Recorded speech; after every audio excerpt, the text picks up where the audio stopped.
Hi everyone, welcome to the Simplify Work with Asanify podcast. Today I have Dhritiman Joy Hui with me. He is a good friend of mine. We were batchmates from ISB, but now he has established himself for the last 10, 15 years as one of the leading VCs in the India and South Asia region. He is ex-MD of Techstars and currently deploying capital at a frantic pace across organizations in Asia and India and across the world, so to say. I would love to hear from Joy. How are you feeling? And did I get the introduction right, or you'd like to add anything? Oh, your introduction was spot on, though I don't know how frantic my rate of capital deployment is. But if we see an interesting opportunity to invest in, like Asanify, we're all over it. That's always good. So you're saying you choose quality over quantity in most cases. Oh, 100%, 100%. There's, somehow, when the venture capital industry first started in the 1970s, actually it was pioneered in the 1960s. Hmm. 1960s, 70s, 80s. The cadence was an investor would meet an interesting company and then spend a lot of time getting to know the company's founder Mm-hmm. uh, and wait for the company to reach at least some level of product maturity before investing. Mm-hmm. But this process of courtship used to take months. In certain cases, it used to take a year. And that's how the venture capital industry would operate. Mm-hmm. Many hundreds of millions of dollars of investment later and decades later, that that period of courtship has completely changed.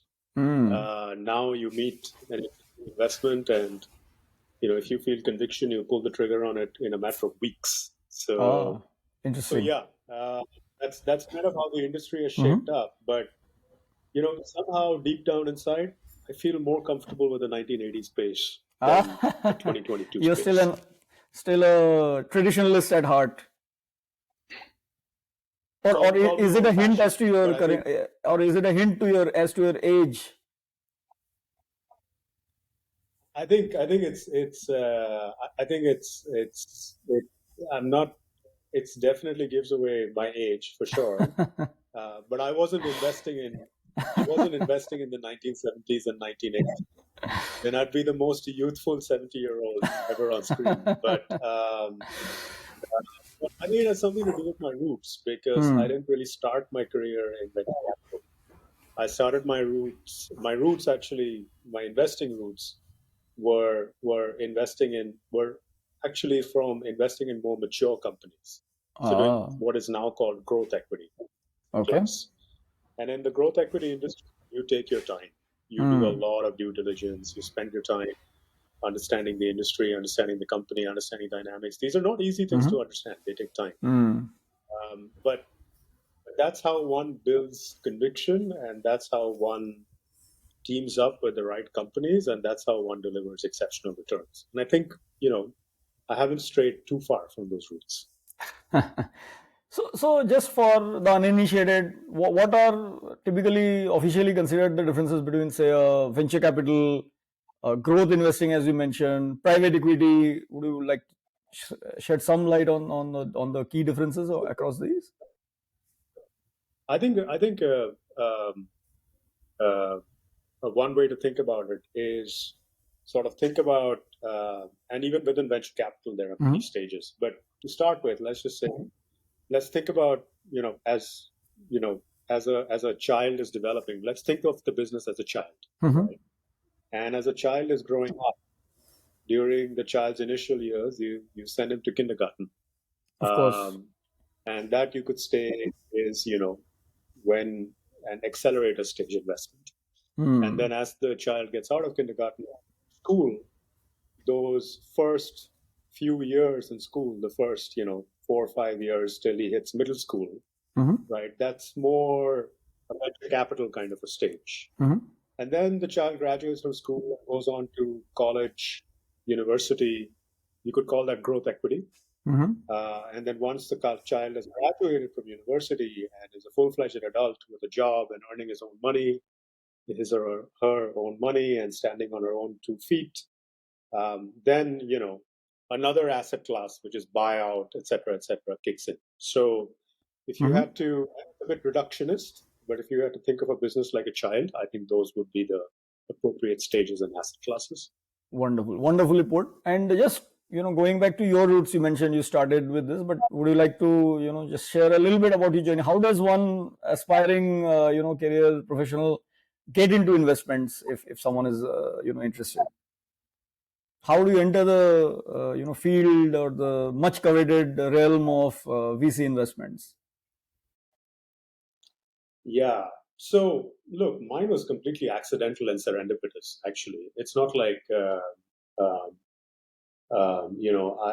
it's not like I deliberately built towards that career. I just happened to have proximity to an individual who ran an investment firm, and the individual saw something in me, and that's how I landed up in it. Yeah, that's kind of how I landed up in the industry. And I think you'll find for actually a lot of investors, it is kind of serendipitous. You built a startup, you've successfully exited the startup, or you were part of the founding team in a startup. You were a senior guy in a company that's now doing hundreds of millions of revenue, and you develop relationships with people who run large asset management companies, run big venture capital funds, and that VC fund goes, that asset management company goes, wow, it'd be great to have Priyam on my team. His thinking is great. He's a smart guy. He's good with people, and he has the maturity uh, to gauge and to advise companies on how to grow, right? And that's a skill set that we'd like to add to our repertoire as a fund, and you get on board. So, I know people often think, how do I get into this industry? How do I work my career to get into it? But the truth of it is, a lot of the time it's independence. The other route, and that's a route that we can see playing out differently in different markets, but specific to India, is you get out of business school or you get out of university, you get out of IIT, you work in a consulting firm for some time. And then from a consulting firm, you tend to move across to a venture capital fund. So these are kind of two routes that I think would end up speaking for most people who end up in the investing space. Understood. So you're saying, I mean, there's a saying about hard work and luck that the harder I work, the luckier I get. And there are other, theories around this that just keep working hard at or be good at whatever job you are doing, and let Mother Nature take its own course, so to say. Is that put fairly? Because I mean, ideally you have to be good at venture building and be really good at what you are doing, and then hope you hobnob with the right people who are in the industry. Is that a fair way to put it? Yeah, well, working hard, of course, one should be working. If one has personal ambition, one should work hard, period. That's kind of, it's cut and dry. If you have ambition and you don't like to work hard, you will live a cursed life because you will never, you won't give yourself a chance to realize your aspirations. Absolutely. But so to give yourself a chance to realize your aspirations, you have to work hard. It's black and white. Right. But I think the qualities that make a VC fund look at an individual and go, hey, I'd like to have this guy on my team, is if she comes with the ability to think critically about things. She does not take an answer at face value, right? She will dig deeper, go down 1 level, 2 levels, 4 levels to really get to the heart of an issue. I think if somebody demonstrates capability, that is really important. But that by itself is insufficient. The second thing that matters is the ability to, take in all of the nuances that come with a company and the industry that the company is operating in. Take in all of that information, all those nuances, and communicate them with utter simplicity. And if you're not able to communicate with utter simplicity, you're not going to be a full investor because you're not going to go up the ranks. You're not going to be able to convince founders to work or respond to what you are telling them. So that's, I think, the second. And the third thing is, I think, just being a person um, who has a good reputation, a reputation of being a Hmm. solid, thoughtful individual, Hmm. somebody who has integrity, right? So having that reputational brand.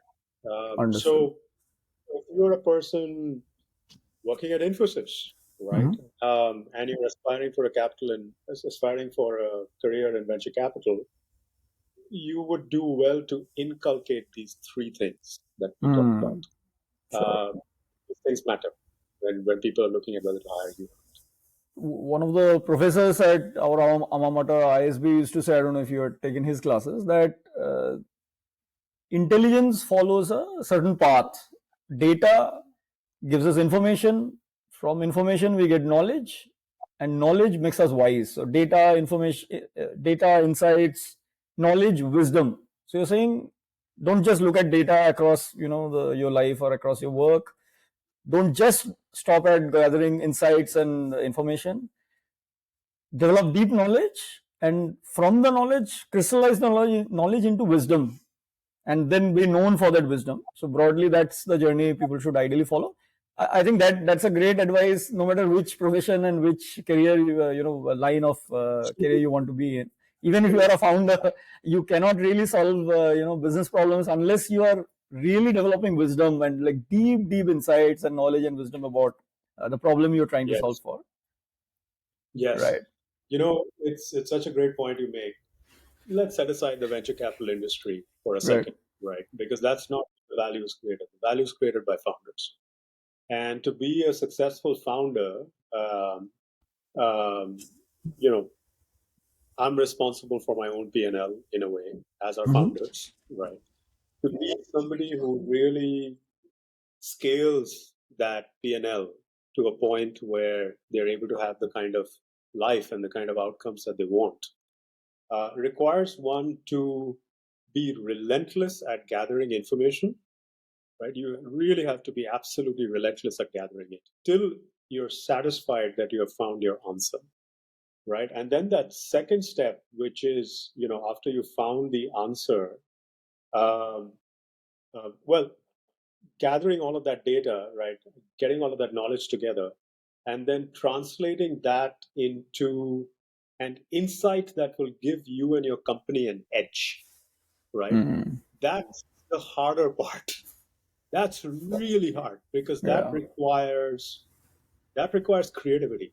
That requires being exposed to many things, right? How Absolutely. did how did India evolve as a country? How did Europe evolve as a geography? How did the electricity? I'm reading this fascinating book on how the electricity industry evolved in the United Uh-huh. States Uh-huh. from the time of Edison Electric, when Yeah. he held up Yeah. a light bulb for the first time. People were shocked, right? Yeah. How the industry evolved right through Mm. to the 1950s and then the 90s. Mm. So you But are saying history when repeats. you no, I'm not necessarily sure. Yeah, well, I history just does mean it's repeat, good to but study certain history, good things, to understand what has happened and evolved in across industries. Just maybe there's some issue in yes, also having a tunnel vision and only focusing on one problem or your specific, narrowly defined space, because there's a lot of insights to be gathered across. You can still get insights and data from your specific area of expertise. However, to develop the true wisdom, possibly it's good to have a exposure be across exposed. different fields. In a way, that's Yes, something that helps an accelerator, coming from a or speaking from a personal experience, having an accelerator where there are other startups where, or even a part of a VC cohort which has startups across different segments, and seeing their growth journey also has a lot of osmosis of information, and you get a lot of insights as to how what are the best practices across industries, which can then be applied to your own company and your own industry. actually, yeah. I mean, the shrewdest thing that an operator can do, and even investors are operators because they're operating their investment funds, Sure. is to achieve true alignment of incentives. Hmm. Investors or operators who've had maximum success over the history of time Hmm. have been able to achieve this alignment of incentives Okay. between their customers, between the industry, between their competitors, between the capital providers, Hmm. management of the company. Yeah. They're able to achieve that. Understood. And requiring that takes true wisdom and true salesmanship, right? So, which is why you have so Hmm. few successful entrepreneurs, right? Because these people are really from that. I mean, a partner So, at a VC fund in a way is also an entrepreneur, right? They are also, raising money from their LPs. They're also, I mean, their business is business of investment. They're choosing the right, in a way, a customer, choosing the right investor to, hedge their bets on, or or picking the right horse, so to say, and then sure, making sure they are successful through their network, through their, both financial capital and in many cases management and connections, and so on. So I mean, in a way, the roles are similar and possibly yes, take similar creativity and similar amount of intelligence to proceed, so to say. yes, yes. No, Right. it's true. Investors are operators too, in a way, right? But where this alignment of incentives Hmm. start to become really important is, you only have so many hours in a day, Of right? course. Yes, you could be sleeping at your plant in order to roll out the Model 3 for weeks and weeks on end, but it's not a sustainable way to live your entire life, right? So you Right. have that many hours at your disposal. What you want to do is you want to set up mechanisms where a lot of your work is getting done for you without you having to interfere at every step. And that is what I mean by creating a construct that is a true alignment of incentives. And that takes genius, right? So I'm aspiring to do that as much as possible. I'd encourage other operators out there to do the same as well. Fantastic. So, and speaking of investments, how do you decide which company to invest? Because I'm sure you will be flooded with requests all your day. So how do you pick the right horses, so to say? What has been your personal philosophy?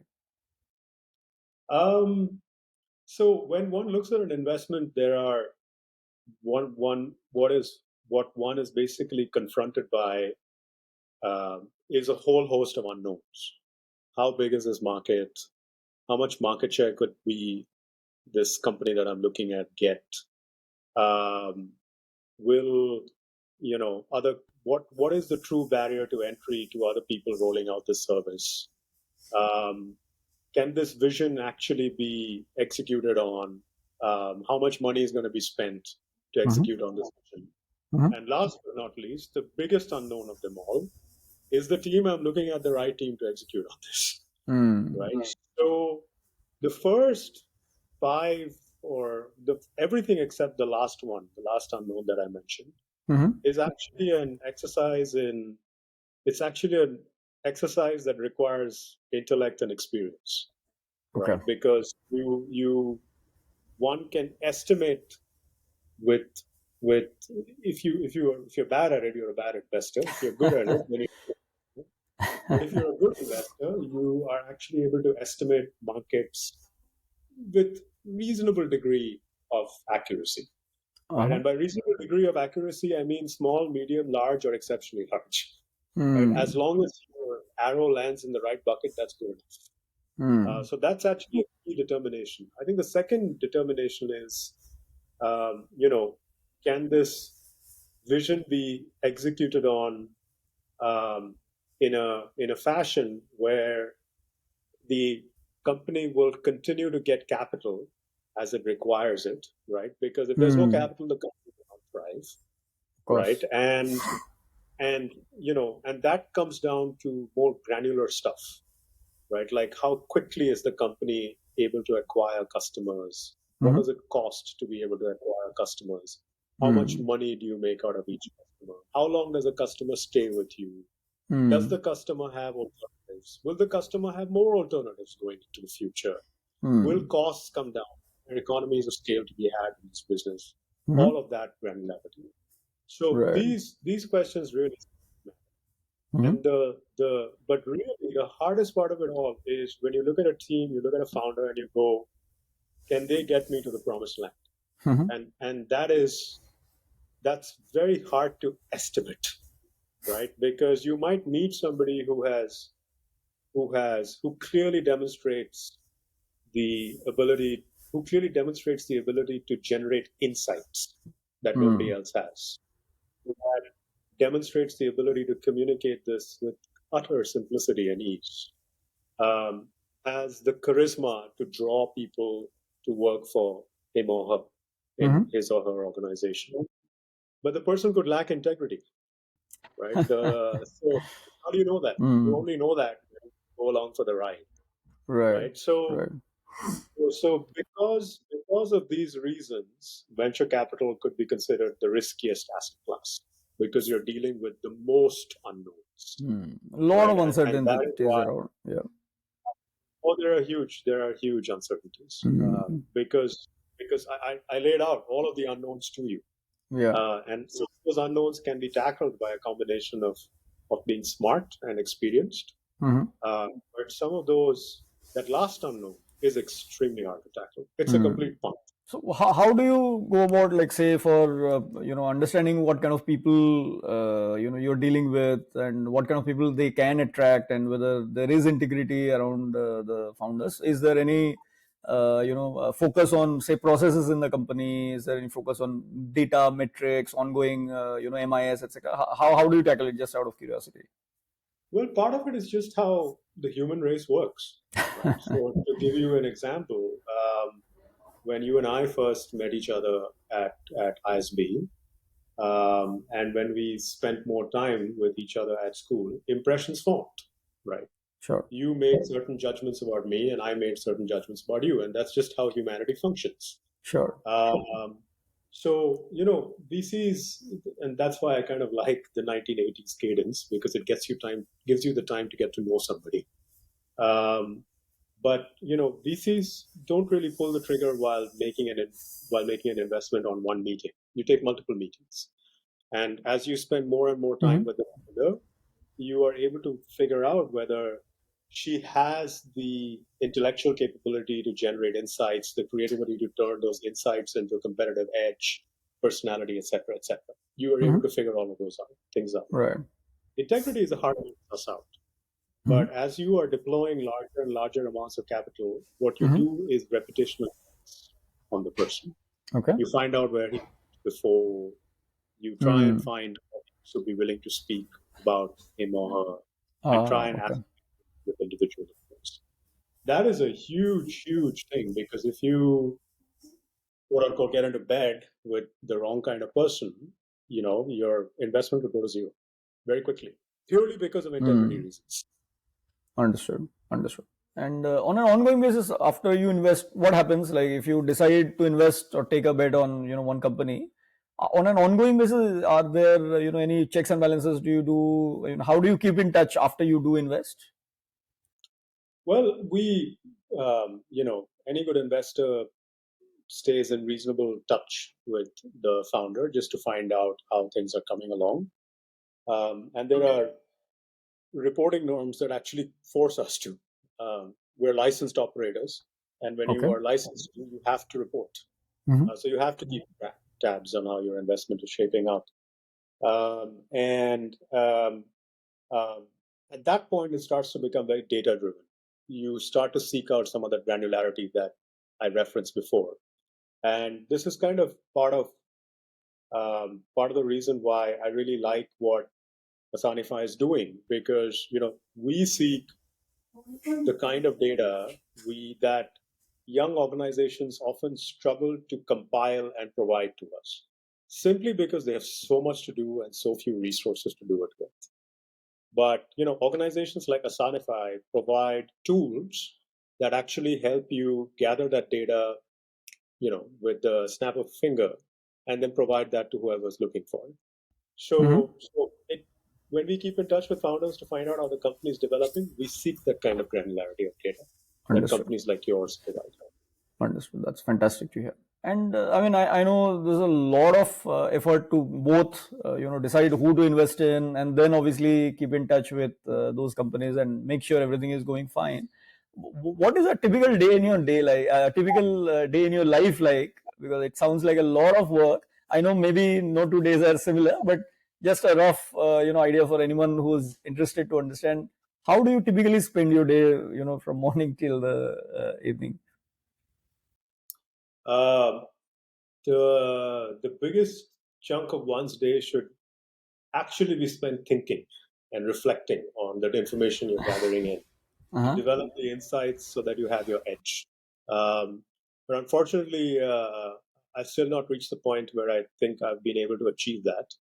So a significant part of my day is spent meeting people, talking to people, whether they are potential investment opportunities, whether you are speaking to industry experts to gather insights to help you understand whether you should make an investment or not, speaking to co-investors, speaking to the founders that you've invested in. So it's a lot of conversations with different kinds of stakeholders involved in the venture capital world. It's not just an endless sequence of meeting new founders. It's not. So it's a mix of different kinds of activities. And I know I say that we should spend a lot more time of our time reflecting.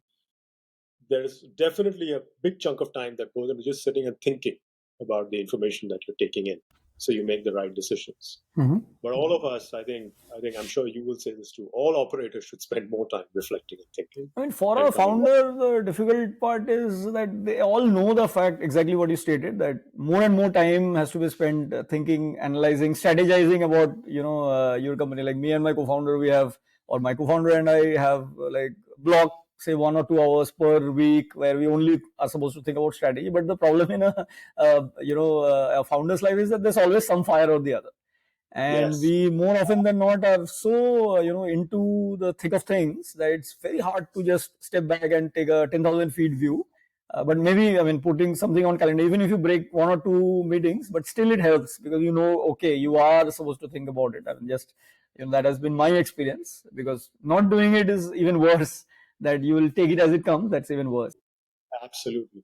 It's such an incredibly crucial activity. And you, like you said, you shouldn't be doing the thinking alone. You should be doing it with your co-founder. You should be doing it with 2 or 3 people who you feel are just intellectually more capable than you when it comes to certain aspects of life. Like, not all intellect is equal, right?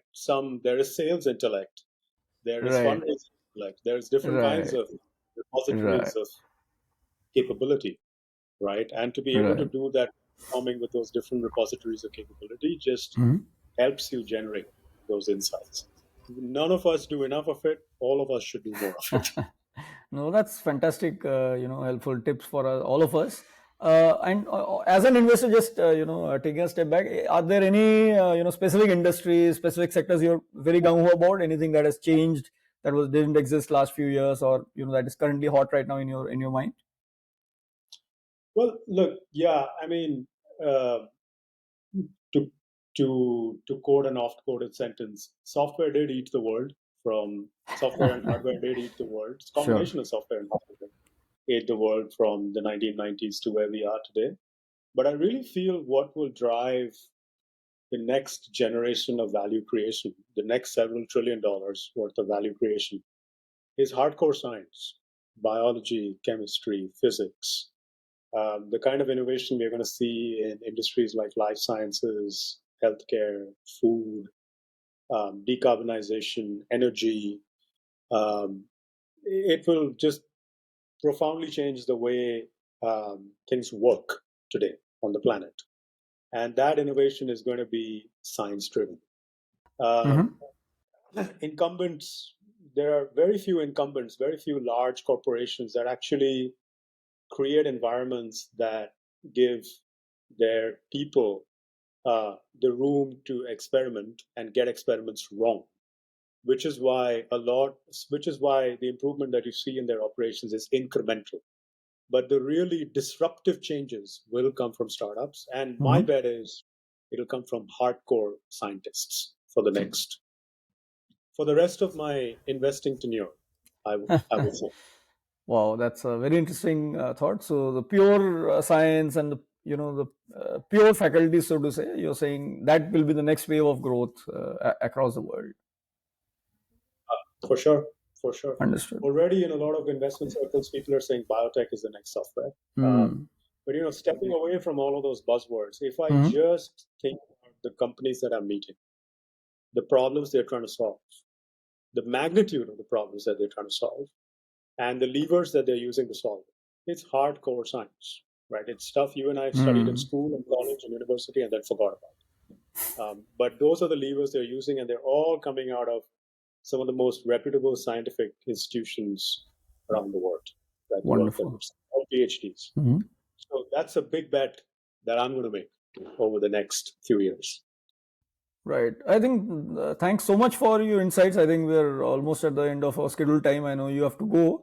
Any parting thoughts? How should our listeners be in touch with you? Any way to, if they're interested in exploring an investment opportunity with with yourself? Any way to get in touch with you or for any other purpose? Of course, I'm on LinkedIn, like the Fantastic. rest of the universe. Just find me and hit me up. All right. I have LinkedIn Mobile, like rest of the world. I'm reasonably active on LinkedIn, so Wonderful. if he's interested in getting in touch, I'm more than happy to. I'm always looking to meet great entrepreneurs because All right. I learn from them as much as they give me an opportunity to. Sure. So anytime they want, they should hit me up. Sure. Great. Pleasure having you with us today, Joy. Wish you all the best.